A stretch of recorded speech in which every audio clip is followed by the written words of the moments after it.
लक्ष्मी जी पूछ रही हैं भोले बाबा से, आप मुझे बताओ, मैं आपकी सेवा में लगना चाहती हूँ। शिव जी ने कहा कि मैं क्या सेवा बताऊं, आप जाओ भगवान नारायण की सेवा करो। पर लक्ष्मी जी ने सोचा कि देवाधिदेव महादेव मुझे सेवा नहीं बता रहे हैं। सावन का महीना था, सोमवार का दिन था। माता लक्ष्मी पूरे सावन के महीने में शिवालय में जाती, शंकर जी के कैलाश पर्वत पर जाकर खूब सेवा करती, खूब।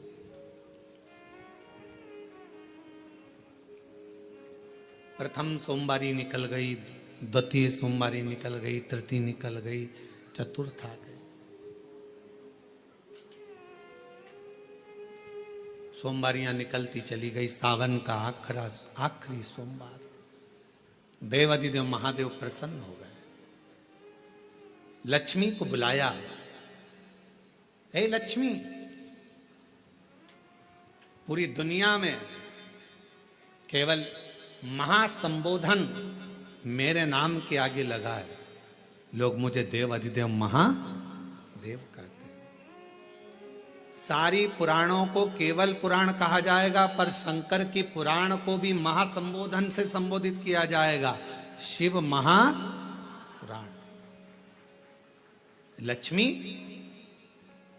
मुझसे जो जुड़ा हुआ है, मेरे नाम के आगे महासंबोधन लगा हुआ है, लोग मुझे महादेव कहते। पर लक्ष्मी, तूने पूरे श्रावण के महीने में मेरी सेवा करी है, और आज सोमवारी के दिन तूने मेरी अविरल भक्ति को धारण करा है। बिना पूछे सेवा में, बिना दिखावे के तल्लीनता से सेवा करी है। मैं अपना महासंबोधन दुनिया में किसी को नहीं देता, आज तुझे दे रहा हूं।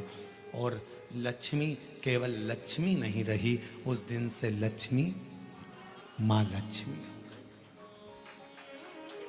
लक्ष्मी केवल लक्ष्मी नहीं रही, उस दिन लक्ष्मी महालक्ष्मी के संबोधन से प्रकट हुई। आज महासंबोधन लक्ष्मी जी को अगर किसी ने दिया तो भगवान देवाधिदेव महादेव ने दिया। और वह महासंबोधन कब मिला? सोमवार की इस श्रावण के सोमवारी के दिन, जो हम व्रत करते हैं, साधना करते हैं, उपास करते हैं, अर्चना करते हैं। पूरे वर्ष आप सोमवार का व्रत करते हैं कि नहीं करते वो पता नहीं, पर सावन के महीने में 4-5 जो भी सोमवार पड़ जाएं, अगर आपने व्रत कर लिया, व्रत को धारण कर लिया, या शिवालय के जाकर भगवान शंकर की आराधना कर ली, तो पूरे वर्ष के सोमवार का फल सावन के महीने के 5 या 4 सोमवार में प्राप्त हो गया।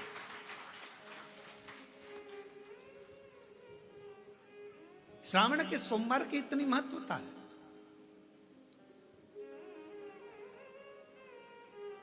कल एक बहन ने पत्र लिखा था कि सावन महीने की इतनी महत्वता क्या है। हमने शिव महापुराण के अंदर पढ़ा तो ऐसा सावन महीने का ज्यादा लेख शिव महापुराण के अंतर्गत नहीं मिला। श्रावण महीने की इतनी प्रबलता क्यों मानी गई? तो हमारा एक तो सोमवार का महत्व, सावन के सोमवार का महत्व क्या है, कोई आपसे पूछे तो आपको बताना चाहिए कि इस दिन लक्ष्मी को महालक्ष्मी कहा गया था। शिव जी ने सफलता दी। कल वाला प्रश्न, शांति, दिशा और सफलता बिना मांगे मिलती है शिव के दरवाजे से। क्या क्या चीज? शांति, दिशा और सफलता। शिव के दरवाजे पर जाकर केवल आप सेवा करो, शिव के दरवाजे पर जाकर आप केवल जल अर्पित करो, शंकर जी की चौखट पर जाकर आप नमन करो, देवाधिदेव महादेव के शिवालय में जाकर प्रणाम करिए।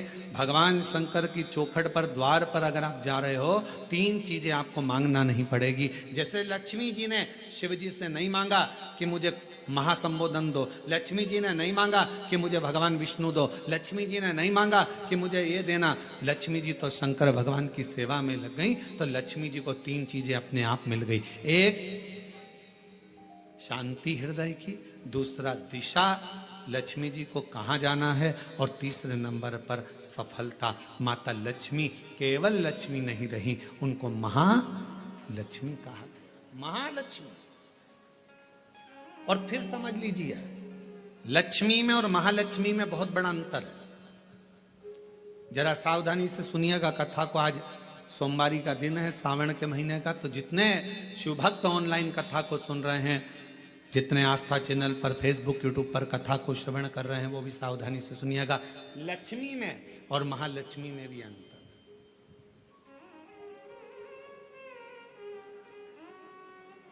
लक्ष्मी मां आती हैं तो तुरंत चली जाती है। लक्ष्मी आती हैं तो तुरंत चली जाती है। लक्ष्मी बहुत समय तक तिजोरी में, अलमारी में, उसका जो लोटा है, उसका जो पात्र है, उसका जो कलश है, वो खाली हो जाएगा। उस समय वो खाली अपने भवन की ओर ना जाए, उसमें लक्ष्मी स्वयं बैठकर उसके दरवाजे तक जाए।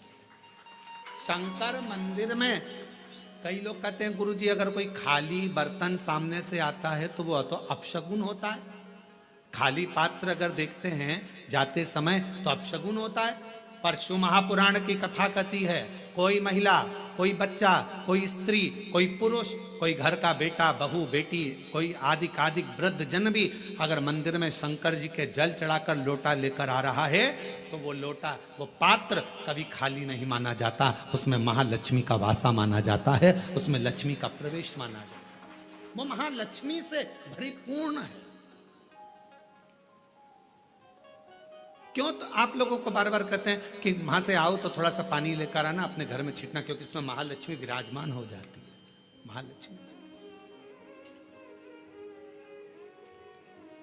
आपके इधर ऐसा होता है कि नहीं होता हमको नहीं मालूम, पर हमारे उधर का एक नियम है कि प्राचीन नियम है पूर्वजों के हिसाब से, कि जब हमारे यहाँ गणेश जी का विसर्जन करने जाते हैं, देवी जी का विसर्जन करने जाते हैं, नवरात्रे के बाद में जवारे का विसर्जन करने जाते हैं, तो विसर्जन करने के बाद नदी में से, तालाब में से, कुएं में से थोड़ा सा जल लेकर आते हैं। अब इधर है कि नहीं वो हमको नहीं मालूम, छत्तीसगढ़ का हमको नहीं मालूम, पर हमारे उधर का हमको लाते हैं ना। तो वो जल लेकर आते हैं अपने घर पे, अपने द्वार पर, अपने दरवाजे पर, अपने बगीचे में, सब दूर जल को थोड़ा थोड़ा छीट देते हैं। क्यों? किस लिए? काय के लिए? तो हमारे शास्त्र वर्णन करते हैं कि जब हम किसी देवता को विसर्जन कर कर आते हैं तो उनके कृपा का जल, उनकी करुणा का जल, उनकी वात्सल्यता का जल, उनके स्नेह का जल हम भरकर लाते हैं और अपने द्वार पर, अपने घर पर छींटते हैं। उनकी करुणा का जल। ये एक पत्र है, देखो,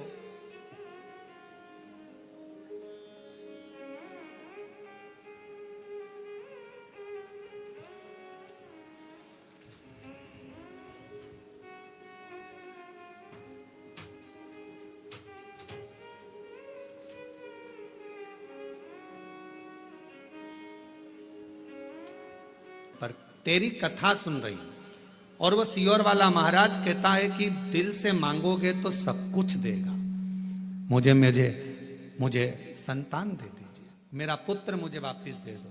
और मैं बाबा को धन्यवाद देती हूँ, गुरुदेव 21 साल का लड़का गया और बाबा ने फिर 24 साल के बाद मुझे पुत्र रत्न की प्राप्ति कराई। मैं बाबा को प्रणाम करने के लिए, कहीं बैठे हों तो आ सकते। शिव की आराधना करना, शिव की उपासना करना, शिव की भक्ति करना कोई साधारण नहीं है हमारा। और मैंने तेरे ही भरोसे बाबा, तेरे ही भरोसे हवा बिच उड़ती जावांगी। बाबा डोर हत्तो छड़ीना में कटी जावांगी। भोले मैं तेरी पद, शंभो मैं तेरी पद, हवा बिच उड़ती जावांगी। बाबा डोर हत्तो छड़ीना कटी जावांगी। भोले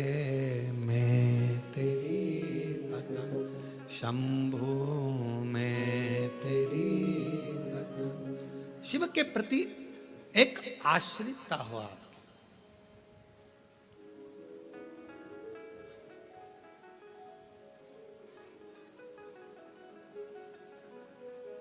हमें अपने घर में केवल लक्ष्मी नहीं, हमें अपने घर में क्या बुलवाना है? महालक्ष्मी, जो टिके, रुके, रहे और जिनकी करुणा, जिनका आशीर्वाद, जिनकी कृपा की दृष्टि हम पर बनी रहे।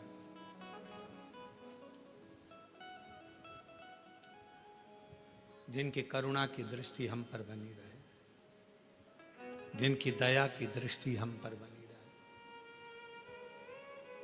लोग कहते हैं सोमवार, सावन का सोमवार, हमने शिव पुराण में पढ़ा सावन के सोमवार का हमें इतना मिला नहीं, हमें इतना प्राप्त नहीं हुआ, हमें इतना देखने को नहीं मिला, हमें इतना सुनने को नहीं मिला, हमें इतना देखने को, श्रवण करने को नहीं मिला। निवेदन है।